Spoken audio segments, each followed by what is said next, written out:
Good morning. My name is John Bolten, and I'm a research scientist at NASA Goddard Space Flight Center. And I'm going to talk about water. And here I have this thing. I love talking to the Hyperwall. It's one of the coolest things that I get to do because these guys are awesome. They do such a great job, and everything looks impressive. So I serve as the Associate Program Manager for NASA's Water Resources Program, and this is within the Applied Sciences program. So the whole idea is taking all the fancy and great data and tools and products coming out of NASA and applying them for informing decision making. And this happens by working with stakeholders and partners around the world and hopefully improving their existing decision support systems already engaged. So if you think about water, I love water. Who doesn't like water? But 90% of natural disasters are caused by water. And if you think about the current population of the planet, there's 7.4 billion people on the planet. Roughly 1 billion people are lacking processed water. Okay, so by the time my 5-year-old daughter is my age, there will be over 9 billion people on the planet. And so how are we going to address that? What is that going to mean for water? What is that going to mean for water security? The number of transboundary aquifers around the world? Well, the answer is observing and characterizing and understanding and predicting the different components of the water cycle. So today I'm just going to show some examples of how we're doing that and some of the tools that we're using. So in 1948, the first image of the planet Earth was ever taken from space. 1948. It wasn't that long ago. Fast forward to 2017, we have 18 Earth-observing satellites at our disposal. One of the coolest things about NASA is that everything NASA does, all the data and tools that come out, are in the public domain. So I encourage you, if you're interested in this, if this is relevant for your existing work, please talk to us, because really our job is essentially trying to get this data in your hands and hopefully for your application. So 18 of these are for Earth-observing satellites, and roughly half of these are observing different components of the water cycle. And the others are observing components of the carbon cycle and energy cycle. And we know all these cycles are interrelated and working together. So the key to understanding our world and the system of systems is to improve our monitoring. So there's the phrase, you can't manage what you can't monitor, you can't see. So that's essentially what we're trying to do. So what I'll talk about today is just a few of the satellites that are being used. And if we go back to sort of our elementary understanding or example here of the water cycle, right? So you see the very simple process of precipitation, infiltration. Some of this water runs off as surface water or flooding. Some is lost through evapotranspiration. It's a really simple process, right? But how do we monitor this, and how do we predict how much evapotranspiration there is? How do we predict what the water usage of this plant will be tomorrow or next month or next year? Well, the key is let's see. Do I have a laser on this? No laser? All right. Is characterizing each component of this picture, of this cartoon. And so today I'll be talking about a precipitation observation from GPM. We have soil moisture observations from the Soil Moisture Active-Passive mission. We can observe evapotranspiration using by sort of doing an inverse of the energy balance. And we can also measure the vegetation. Not only the type of vegetation, but the health of this vegetation. And now we're able to look at and the amount of energy that's used by the plants through their photosynthetic process. So it's really cool stuff. I think it's cool. So GPM is one of the sensors that is part of the GPM constellation. So we all know the water cycle starts with precipitation. Is one of the most important variables in that cycle. So GPM, by combining and partnering with other agencies, we're able to have a 0.1 degree resolution of precipitation every 30 minutes on the planet. If you can just think about that, that's pretty amazing. I mean, especially if you think in 1948, we had our first image of the Earth. It was a black and white image that was full of white clouds, and all the scientists initially were upset, and they're like, oh my God, these clouds are blocking the view. Now we know those clouds are what we're after. In fact, that's what GPM is doing. So GPM really is sort of a game changer for hydrology and hydrological applications due to its increased spatial resolution and temporal resolution. So this is the SMAP, the Soil Moisture Active Passive Mission. It's a mission that I dearly love because I deal with soil moisture a good bit.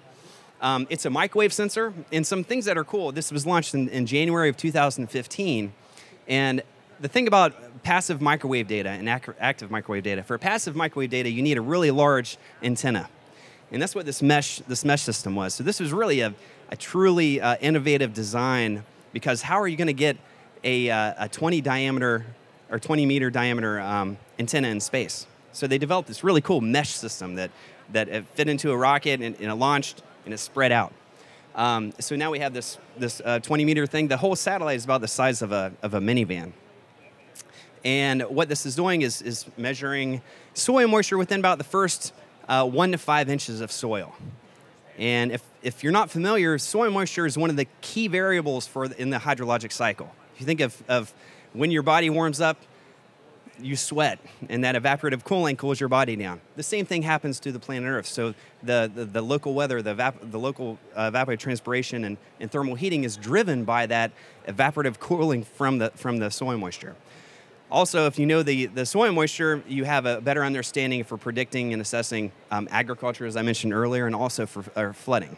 So it's one of the most widely used variables, and it's very, very difficult to model accurately because it's based on precipitation.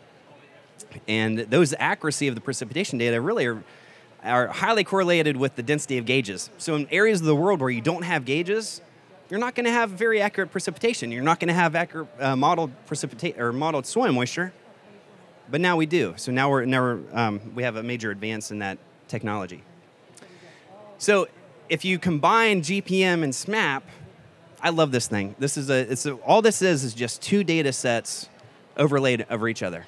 So the orange and blue are soil moisture anomalies, and the yellow and red, that's precipitation from GPM. That's all it is. And it's great for conveying this idea, this concept of precipitation memory. All right, it makes sense. When it rains, the soil gets wet, okay? But when you see this process, it's a great educational tool. Second, it's beautiful. Like Bob Ross would be super jealous if he saw this because it's just awesome. But it's great for looking at the value of combining concurrent satellite observations. Really, that's the name of the game. If you want to tell the story, if you want to increase our understanding of the hydrologic cycle, we combine our observations as we're doing here.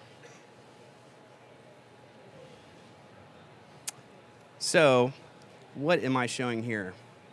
This is GRACE. Okay, so this is showing data from the GRACE, it's Gravity, Recovery, and Climate Experiment. So one of my favorite satellite missions that NASA does, because what makes it unique is that it's not a satellite looking down at the Earth and taking pictures or whatever. It's actually 2 satellites flying in tandem, looking at each other from a distance of about 200 kilometers with the accuracy of 1 red blood cell. True story. And so this horizontal distance changes based on if there's a mountain or a large land mass or a large mass of water. There's going to be more gravity here, so it pulls this first satellite forward, and this horizontal distance changes, and they relate that, and they map around the globe over and over and over, and they infer those gravity anomalies to a movement of water. Okay, so in hydrology, you're always you're trying to find the water budget, your water balance, and your residual is groundwater. Okay, you're always just solving for groundwater. Okay, I think that's what groundwater is. Now we have a direct observation of groundwater change. So it's truly a groundbreaking observation and approach, particularly for hydrology. So we have a dynamic observation of total water storage or terrestrial water storage. And combining this in a numerical modeling context, you're able to do a vertical disaggregation, and you're able to constrain your soil moisture, your groundwater, your snow.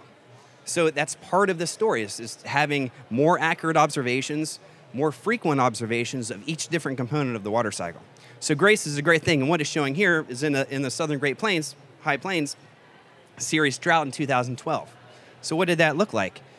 When was the drought, and how did it happen? So it's a way for, I mean, this is just a simple trend, looking at a trend data of GRACE, but it's very telling.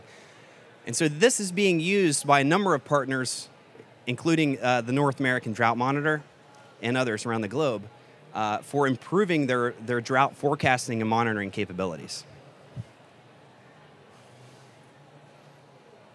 What's next? Oh yeah, so this is Landsat. Yeah, this is Landsat. And what we're showing here is change from 1984 to 2008. I included it here just because it's beautiful and it's really cool, because in addition to looking at the hydrologic cycle and all this, we're also looking at anthropogenic effects on the Earth. How are our practices affecting the water cycle and around us? So here we see, this is near Mount St. Helens in Portland, I think. Yep.